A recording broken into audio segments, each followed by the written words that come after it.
I've got a 51-year-old male. He's got $800,000 in retirement investments and retirement savings, and he's asking the question, hey Drew, can I retire right now? So that's what we're going to look at today on the Your Financial EKG YouTube channel. This gentleman, he came to me from Colorado and he said, hey, I want a Your Financial EKG. I want to know where I'm at today. Can I retire today? And how long are my retirement investments and retirement savings going to last? So that's what we're going to look at today. Let's get into the software so that you can see exactly how I put together a Your Financial EKG for this gentleman, and some news I had to give him that he did not want to hear. All right, so we're going to go by B. All names are pseudonames. So his name is B, 51 years old and 9 months. So we turned 52 in 3 months. Current salary is $60,000 a year. Now we're going to put him at retired because that's the question he's asking. He says, hey Drew, I want to retire now. So in the software, we're going to show him retired, meaning we're going to start using his retirement investments, his retirement savings to live off of. So that $800,000 that he has in retirement investments, we're going to start using that for everyday expenses. Now the problem that you're going to see that we're going to run into is that most of, and if not all of his money is qualified, meaning it's in IRAs, it's in Roth IRAs, and if you're under the age of 59 and a half, in order to get to those funds, you got to pay a 10% penalty. Now, there's a little trick that you can do with your IRA if you're wanting to take money out of it without penalty, and that's called a 72T. Now, you can start taking money out of your IRA without penalty under a 72T. Now, you have 3 ways to take money out of your IRA with a 72T, and I don't want to get into too much details into that right now because that's not what the video is for. But basically, with a 72T, you have to take income out of your IRA, substantial equal payments for 5 years or 59 and a half, whichever is longer.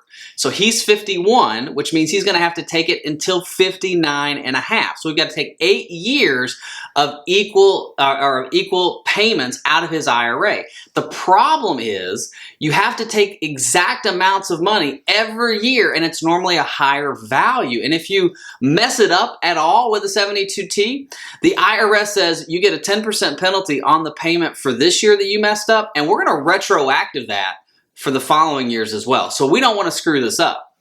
So again, he's 51 years old, going to be 52 soon, going to take Social Security at 62. So when we went through the scenario, it was best for him to take Social Security at 62. His current gross monthly benefit would be $2,126, and there is a projected COLA increase on Social Security of 1.88% every year. Now remember, he's taking Social Security at 62, which means he's only going to get 70% of his full retirement benefit. If he waits to 67, which is his full retirement age, he's going to get 100% of his full retirement benefit. And if he waits to 70, he gets 124%. But in this scenario, because he's younger, we're going to have to take Social Security at 62 to make up the retirement income that we need. So in assets, here's where I was talking about earlier. In E-Trade, in an IRA, he has $588,000. In a Roth at E-Trade, he has $117,000. Now he's got $90,000 in a non-qualified account. He's got about $6,000 in the bank, and he's got $8,000 in crypto. All right. So all total, he's got $809,000, of which 72.68% or $588,000 is qualified, meaning that money follows stringent IRS rules. So when we look at this scenario, I've got to figure out, or we've got to figure out together, how can we get this money out without paying the 10% penalty and making it last forever? And again, I live in Florida. I live about an hour from Disney World. I can't sprinkle pixie dust on everything. So we're going to work on this, but this isn't Fantasyland or Tomorrowland or Frontierland. This is the real world. All right. So let's go through this. From an expense standpoint, the money that he needs on a monthly basis, he needs $2,666 on a monthly basis. Now, this is low. So this is a low figure. So I asked him, I said, okay, this seems really low for how much he needs. It's only like $32,000. And he said, well, actually, I need about $55,000 until I'm 65, and then I need $32,000 in today's money at 65. So what that means is we got to take how much he needs at 65, which is $32,000. We have to put inflation on that number until we get to 65. So I want to know what $32,000 is today at age 65. So basically 14 years from now. So what I do in the software is I'm going to say we're going to start with a base of $32,000. We're going to give that a 3.24% inflation rate. So we're going to know at 65 what 2,666 is because it's got inflation until 65. But how we run this for the second income source, we're going to go over to cash flows. He really needs $55,000 until age 65. So we're going to add in another $1,916. Let me show you how we do this. $55,000 until 65. Again, insufficient funds, and I'll show you why that is. We're going to do $1,916 per month. We're going to give it a 3% inflation rate. So even that $55,000. So his total income need in retirement. So his retirement income from age 51 to 65 is all going to have inflation baked into it. And we're going to start that now until the year 2035. Now here's the problem. Here's where I want to show you. We start this with his E-Trade account, his IRA. We're pulling that money out. It's extra income until 65. But look at this. Essentially, in year 2031, we've got to get it to go to 2034, 35. He's already drained that account by taking not only his extra income, but the $32,000 in just everyday expenses that he needs. So this is my first red flag.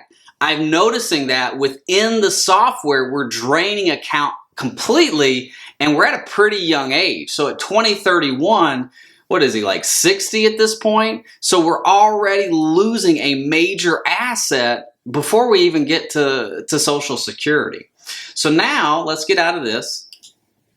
Now what I did not mention, I want to go back. I'm going to go back in the software. What I did not mention is his assets, all this money that's invested, it is getting a 6% rate of return. So his money that's in the market is going to get a 6% rate of return except for the bank. The bank's at 0, right? So until interest rates go up, I'm going to keep the bank at 0. Now the reason I use 6%, the reason I want to use 6% rate of return in retirement, you might get better than that. You might get 7, 8, 9%. This gentleman is really, really good at managing his money. He's averaged about 9%. Keep in mind, the last 5 years, the S&P 500 has averaged, the last 5 years, 15.5%. That's unheard of because think about this. Since 1900, the market, the stock market in its form or fashion, has averaged 10%. It's 8% with inflation. So when we go into retirement, I don't want to have all of our assets tied directly to the S&P 500. That's way too volatile and way too risky. So I'm going to back it down by 2 percentage points, and I'm going to go to 6% on our rate of return. You know, some clients want to see 4%. So I'll even back it down even more to be even more conservative for clients. But I think 6% is a really good number that we can kind of wrap around, especially looking at past historical performance. And I'm going to show you something too at the end of this video with the software, how the sequence of return risk can really put a damper on your retirement. So let's go to retirement. We're going to skip taxes because that's not a big issue that I want to talk about on this channel right now. So retirement, here's the issue. We started $809,000 and essentially at 76, we're out. We're out of money at 76 years old. And so for this gentleman, when we started talking, I really veered away from 72 T's and rules of 55 and any kind of strategies that he could take money out earlier. And I said to him, you need to work longer. You need to continue investing. You need to continue contributing. And you just need to work longer because at 51, you do not have the assets at the current moment to retire. Now, it's not a bad thing. We're still working through a scenario together. I want to get him to retire as soon as possible because that's what he wants to do. But again, we can't put pixie dust on everything. But we can work together as a team to find a solution. His comment to me was, Drew, now that we know, let's find a solution for when I can retire. Now, I did say I want to show you market return. So let's show in the software what's really nice about this is I can actually compare what we're going to show, the 6% rate of return versus the market. And I always like to go to the worst market, which was 2000 to 2010, the worst 10-year period. So if we go from the year 2000, right, basically the market, we had the tech bubble here, we had the 2008 housing crash there. That's when I got in the business. Well, what a great year to start in the financial industry, 2008. But if you look at this, where are we out of money at? He's basically out of money at 60. If we have a 2000 to 2010, now that's the worst decade we've ever had. Obviously, if we back this up and we say, well, what if we have a 1990s style scenario? And look at that. He never runs out of money if we have a 1990 scenario. Are we going to have a 1990 scenario? I don't know. I had a crystal ball, but I dropped it and it crashed and it broke. And now I don't know the future. So what I can do is I can say to my clients, let's look back at the worst case scenario. And then let's put a base case scenario in, which is the 6%. And let's use those two factors to put together a strategic financial EKG for you to make sure that you're not only going to get to retirement, but you're going to get through it and you're able to stay in retirement. That's the whole point of the financial EKG. Now listen, if you want to watch more videos about how I go through this, there is an end card at the end of this video. There's also a link right here for retirement income strategies to make sure that you're going to get to retirement, you're going to get through retirement, and you're going to protect your ability to stay in retirement. God bless. Bye-bye.